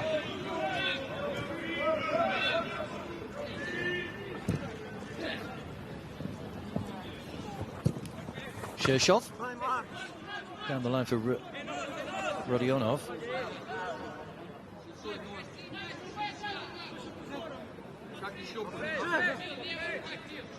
Let's see what this last 10 minutes, obviously we'll have time added after this, but it's been a really good goal. If you want to be entertained with goals, we've definitely had that. 7 goals so far in this game. Are we going to see any more? Zenit St. Petersburg, if they get the next goal, the draw will be enough for them.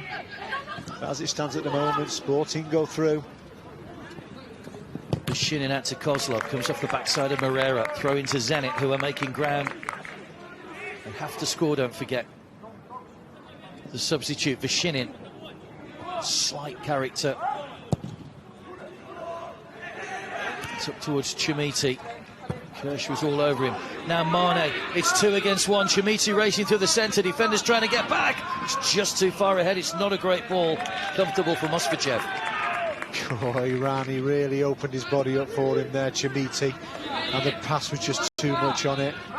Now all of a sudden Chimiti's out of the game. Marnie's out of the game. This is Zenit driving forward. Here we go. Oh, Rodionov's offside. It was Filimonov's ball through. And Rodionov just went a fraction too early. Did he go a fraction too early? Well, he's onside. Oh, is he onside? No, he's just off, I think. Just off. You could see the reaction of the Russian bench. We're all up as one. I don't think the fans felt that was offside either.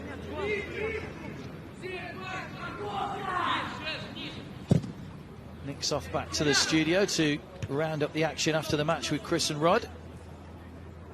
We've still got some 6 minutes to go here before we can confirm the quarter-final lineup. As it stands, Aspire taking on Mohammed VI Academy, Inter Milan are playing Rangers, and Real Madrid are playing Kashira Reysol. Is it going to be Zenit? Is it going to be Sporting that are taking on Paris Saint-Germain on Thursday? Sporting are about to bring on Luis Gomez, who scored their goal in the Real Madrid match.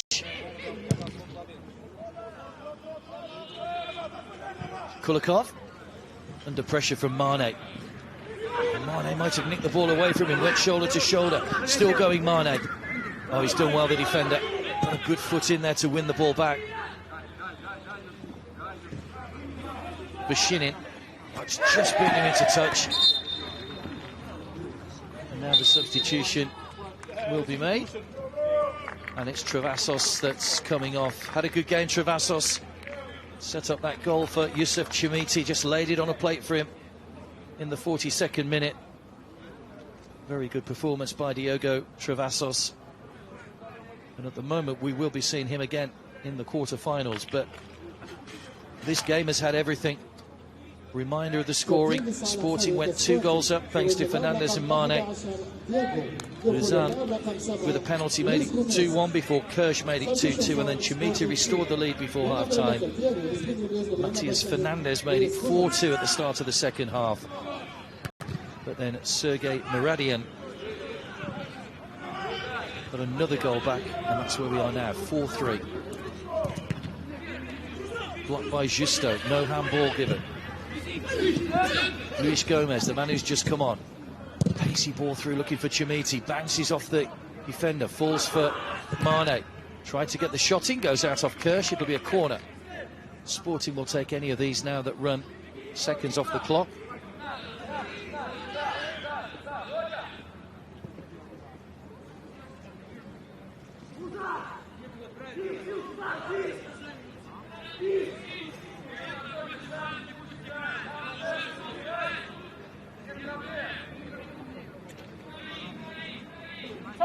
Mane to swing over the corner. Only 2 in the penalty area at the moment. Zenit leaving 3 players up, which means there are 4 defenders staying back.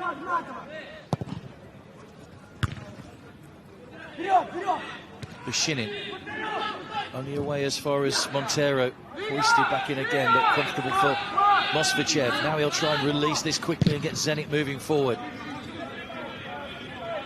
Good header from Moreira. Tunvitsky, Muradian, Shershov, Rodionov, caught heavily there by Marquez. That could be a yellow card as well, and will be for Portuguese fullback.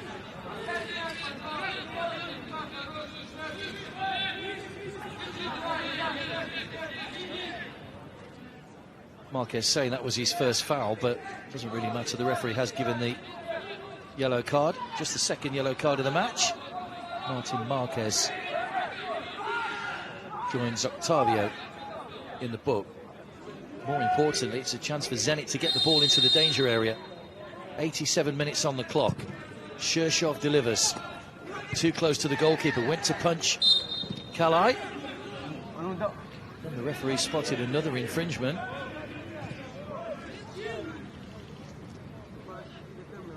He's given 1 or 2 fouls against in favour of the goalkeepers tonight. Hussein Syed. Didn't seem too much in that one as Kalai came out to try and gather. Sporting won't care though, it gives them possession back. just away from Luis Gomez. Chimiti gives chase with Muradian. Shershov. Sporting ball.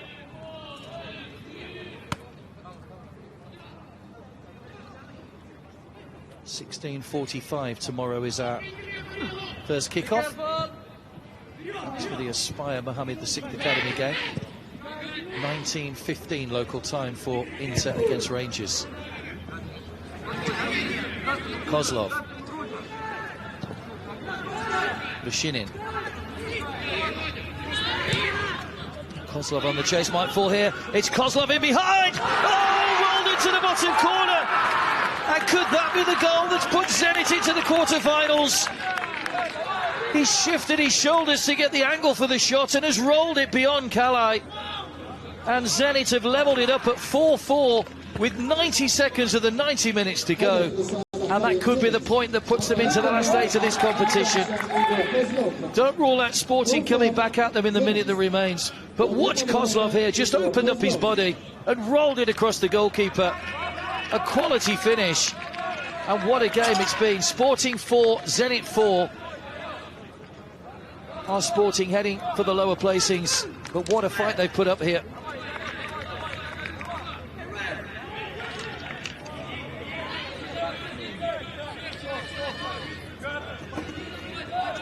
Well, Igor Kozlov has been a threat all night.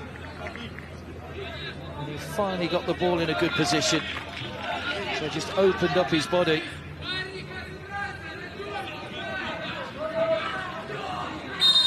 Octavio there, the man who came off in the second half rather, can only look on now. Luis Gomez. Right now, what Sporting got in the time that remains? He's just too far ahead of Chimiti. Well, we had a 4-4 yesterday between Aspire and Rangers. All 7 of the goals coming in the first half. This was plenty of goals in the first half, but 3 in the second. And again, great resilience shown by Zenit St. Petersburg. Hooked away by Justo. 5 minutes added time. Well, maybe there is still a chance for Sporting to get back into this. It's a goal kick. The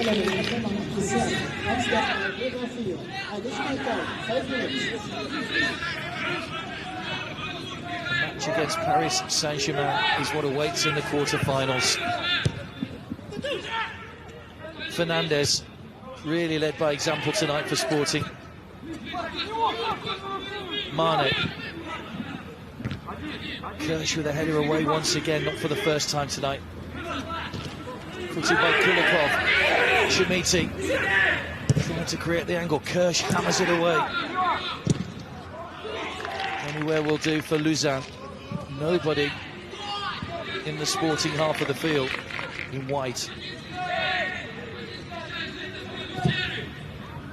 Oh, poor ball from Ridade. Tired looking pass as he tried to play that one out to the far side. Sporting player down in the centre circle, just a touch of cramp, I think.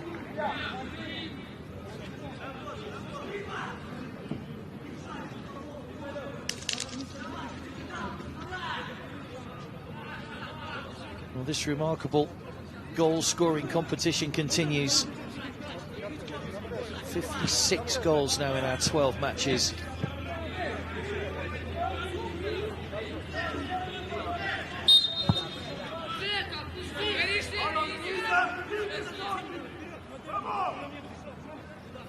Shershov with a throw.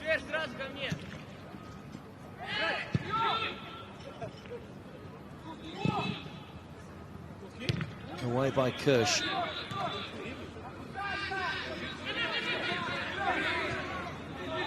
Ridade. Better ball out to Luis Gomez this time, looking to take on Shershov. Actually checks back inside, in towards Mane. Goalkeeper's come, misses the ball, and the referee gives the foul against Mane. Well, again, the Portuguese are off the bench. Was there a foul in here? I'm not sure there was. I think he's just turned away, Mane. Kulikov Maybe a little nudge on Kulikov, but there's nothing much in that. Kulikov, if anything, has been caught by his own goalkeeper.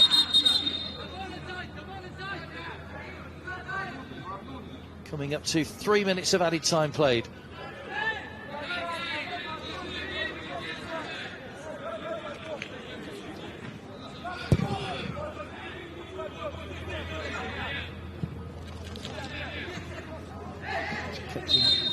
Wasn't kept in. Vashinin with a good effort, but the ball just went out of play.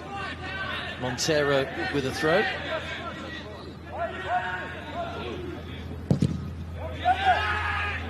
Coming up towards Chimiti. Passing awkwardly, good header again by Muradian. Zenit will just want to keep the ball in the Sporting half of the field. Giving away a throw though. It's all or nothing now in the minutes that remain for Sporting. Foul by Vashinin on Chimiti.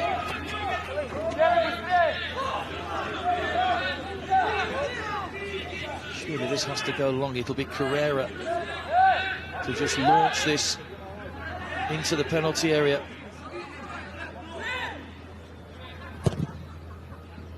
Goalkeeper thought about coming, changes his mind, nodded back across goal.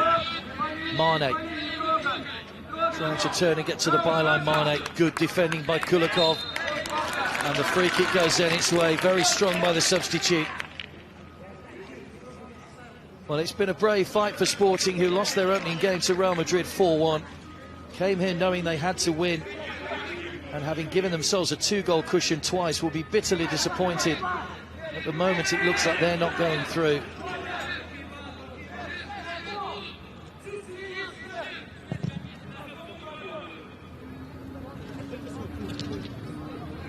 Came off Carrera. Is there time to launch this long for one more attack? 30 seconds to go. Just too high for Chimiti. Kirsch wins another header in the air, but it's a free kick to Sporting. I think they're urging the goalkeeper to go forward for this one as well. Just get everybody forward. There's nothing to lose now. The goalkeeper's looking across at the bench.